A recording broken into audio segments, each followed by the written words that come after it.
Hi friends, എല്ലാ കൂട്ടുകാർക്കും ചെമ്പനീർ പൂവിന്റെ നെക്സ്റ്റ് വീക്കിലെ എപ്പിസോഡിന്റെ റിവ്യൂയിലേക്ക് സ്വാഗതം.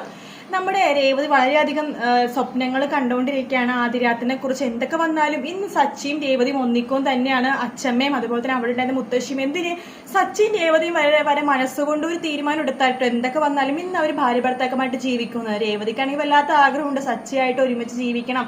കാരണം സച്ചിയുടെ സ്വഭാവങ്ങൾ അറിഞ്ഞപ്പോൾ തൊട്ട് രേവതിക്ക് വല്ലാതെ ഒരു സച്ചിയുടെ ചെറിയൊരു അടുപ്പുണ്ട്. സച്ചിക്കും അങ്ങനെ തന്നെയാണ്. രേവതിന് ഇഷ്ടമൊക്കെയാണ്, പക്ഷെ കുറെ ബാധ്യതകളൊക്കെ ഉള്ളതുകൊണ്ടാണ് എന്നാൽ ഇപ്പോൾ കുടുംബജീവിതം ഇപ്പൊ വേണ്ട എന്ന് നമ്മുടെ സച്ചി തീരുമാനിച്ചത്. പക്ഷെ അങ്ങനെ നമ്മുടെ സച്ചിയും രേവതിയും കൂടി ആ ഒരു ആദ്യരാത്രിക്കുള്ള തയ്യാറെടുപ്പിലാണ്. രേവതിയാണെങ്കിൽ സച്ചിനെ കാത്ത് റൂമിൽ ഇങ്ങനെ ഇരിക്കുവാണ്. അപ്പോഴാണ് സച്ചിയുടെ കൂട്ടുകാരൻ ആ രാത്രി ഓടി വന്ന് പറയണത്, ഇങ്ങനെ സച്ചിനെ ഇങ്ങനെ പോലീസുകാർ പിടിച്ചുകൊണ്ട് പോയെന്ന് പറയുവാണ്. അത് കേൾക്കണ രേവതിക്കും അച്ഛമ്മക്കും വല്ലാത്ത വിഷമം തോന്നുവാണ്.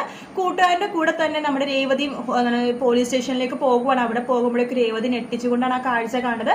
സച്ചിനെ അമ്മ അതിന് ഉപദ്രവിക്കുവാട്ടോ പോലീസുകാര്. എന്താണ് സംഭവം എന്നൊന്നും രേവതിക്ക് മനസ്സിലാവുന്നില്ല. പക്ഷെ ഒരു കാര്യം മാത്രം രേവതിക്ക് അറിയാം, സച്ചി ഒരു തെറ്റും ചെയ്തിട്ടുണ്ടാവില്ല. സത്യത്തിന് മാത്രമേ സച്ചി എന്തിനും ചെയ്തിട്ടുണ്ടെങ്കിൽ തന്നെ സത്യത്തിന്റെ കൂടെ മാത്രമേ സച്ചി നിൽക്കത്തുള്ളൂ എന്നും രേവതിക്ക് അറിയാം. അപ്പൊ രേവതിനെ പറഞ്ഞു, തല്ലല്ലേ, അങ്ങനെയൊന്നും ചെയ്യില്ല, നിങ്ങൾക്ക് അയാളെ കുറിച്ച് അറിയാത്തതെന്നൊക്കെ പറയുമ്പോൾ രേവതിനെയും പോലീസുകാരെ വഴക്ക് പറയുന്നുണ്ട്. അങ്ങനെ രേവതി സച്ചിനെ തല്ലാൻ പാടില്ലെന്ന് പറഞ്ഞിട്ട് സച്ചിന്റെ അടുത്ത് പോയി നിൽക്കുമ്പോഴേക്കും ആ എസ് പറയുന്നുണ്ട്, വനിതാ പോലീസിന്റെ അടുത്തേക്ക് ഇവരെ പിടിച്ച് പുറത്തേക്കാക്കി, ഇവരെ ആരാണ് അകത്ത് കയറ്റി വിട്ടത്, അനുവാദം ഇല്ലാതെ എന്നൊക്കെ പറയുവാണ്. അങ്ങനെ രേവതിനെ സച്ചിയുടെ മുമ്പിൽ തന്നെ വലിച്ചടിച്ച് പുറത്തേക്ക് കൊണ്ടുപോവാണ്.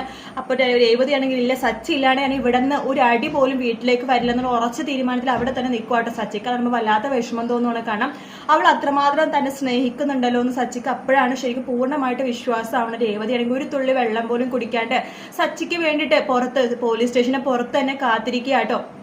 അപ്പൊ കുറച്ച് വിഷമകരമായിട്ടുള്ള ഭാഗങ്ങൾ നമ്മൾ അടുത്ത ആഴ്ച കാണാൻ പോകുന്നത്. വീഡിയോ ഇഷ്ടപ്പെട്ടെങ്കിൽ ലൈക്ക് ചെയ്യുക, സബ്സ്ക്രൈബ് ചെയ്യുക, കമന്റ് ചെയ്യുക. മറ്റൊരു വീഡിയോ നാളെ കാണാം. Good night, take care, bye bye.